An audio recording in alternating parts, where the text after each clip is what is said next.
As summer's coming to an end and the migrants are leaving, I decided to do some of what birders affectionately call local patch birding. So that's just birding around your suburb near your house. It can be quite rewarding. Where I live, it's just standard suburban green space. Some birders are lucky to live in phenomenal places near Nailsflay, near a Kruger Park, whatever. Their local patch birding might be more spectacular. But mine is typical Joburg suburban fare. So let's go and see what we get.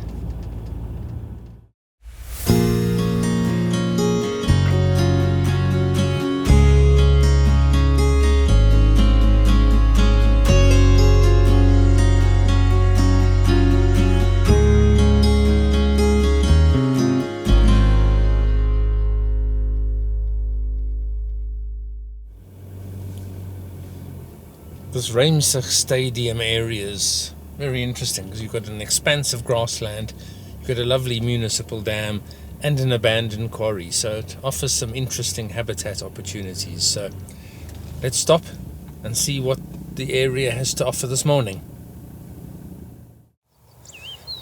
The very first thing you'll notice if you listen to the morning chorus behind me is Rufus Lark calling.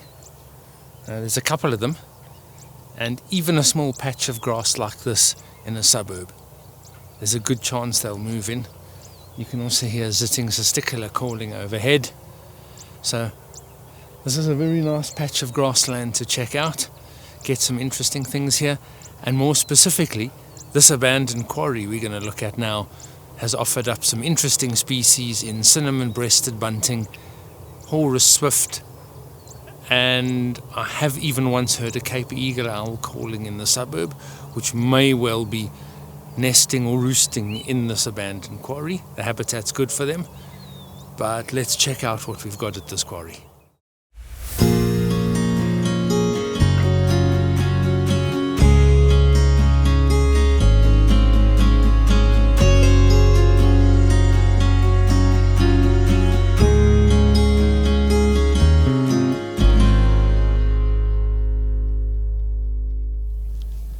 Busy looking at a hummerkop, really nice bird for local patch. Don't get them in Ruimsig too often, but we're now going to have a look at this dam and what it has to offer. I'm here by the dam. It offers some interesting birding. Got some fairly standard suburban wetland stuff, red-knobbed coot, common moorhen. African swamp hen was nice. And then the real magic for this morning was the red-chested flufftail calling below the dam wall, and of course the hummerkop that I mentioned earlier. So there are a few warblers still around. Lesser swamp will be resident all year, but little rush warblers hanging around, and I got a lone sedge warbler. And of course the ubiquitous white-throated swallow you get at these sorts of dams. Really nice morning so far. Heading for 40 species, and I haven't even looked at some of the other habitats. Let's move on. This is an interesting bit of habitat to have in your suburb. Behind me here I've got an interesting flooded area of grassland. It gets quite muddy, so if you're going to come down here and it's actually very clayey, I would actually recommend 4x4, and you can see behind me the cars have chewed it up quite a bit. But this flooded grassland offers some interesting species with a bit of luck. And some local birders have got African crake here. At the moment there's really just blacksmith lapwing wandering around, but this is a really, really cool piece of suburban wetland habitat. I'm finished at this flooded piece of grassland, so going to move on and look at some of the birding in the actual suburbs, the lovely wooded gardens and whatnot. Probably get some sunbirds and who knows what else, southern bobo. On we go. On the way out, just got the first real sign that the season's starting to turn. southern red bishops are starting to look transitional and patchy, and this male is really giving us a sense that autumn and winter's coming. What an awesome little bird party here in the grassland. Just stopped for an active little patch. Got common waxbill and more obligingly pin-tailed wider, also starting to transition, and Levailin cisticola. You can see the Levailin cisticola with the yellow on the bill. That's a youngster. That bill will go all black. So that's one of the youngsters that came out of this season's breeding. But what a surprise, just on my way out, getting a little patch of bird party birds in this grassland. Amazing.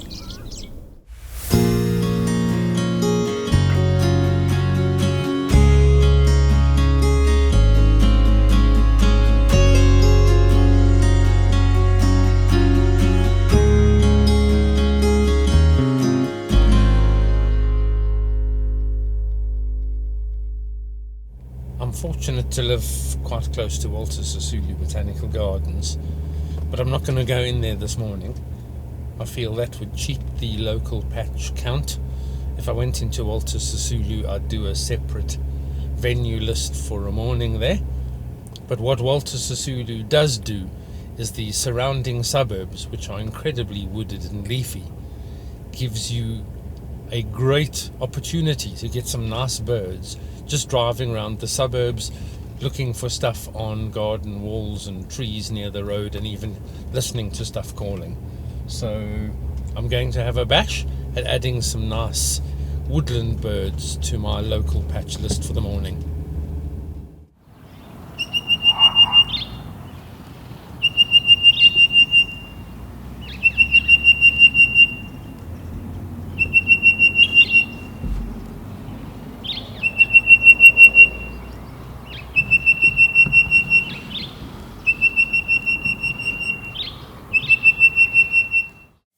Lovely patch of garden I've stopped at. Excited all the dogs, they're all barking in the background, but more importantly, orange-breasted bushshrike. I've got some other cool stuff, although the orange-breasted bushshrike wouldn't come out for some video, but awesome species to have in your local patch. And I'm just about done. I'm hitting about 60 species, and I'm going to go and show you one last secret little spot in the Ruimsig area and why you should explore your local patch. Bronze mannequin flying over. Back home after a couple of hours out doing local patch birding. Ended up with 67 for the morning. Quite a nice haul. Wasn't doing full protocol atlasing, so a lot of the area I didn't visit, but just wanted a relaxed morning out. The highlights had to have been the orange-breasted bushshrike. Pied starling I don't often get in this area near the house, so that was quite nice. Cinnamon-breasted bunting by the quarry, and a couple of other nice species. Heard little sparrowhawk calling near Walter Sisulu Botanical Gardens. So overall, with some of the migrants having left, if you think about that as a morning out birding just within a couple of kilometers at the most of your house, local patch birding is a good substitute when you can't bird Zachkales Drift or Devon grasslands or any of these amazing places every day of the week.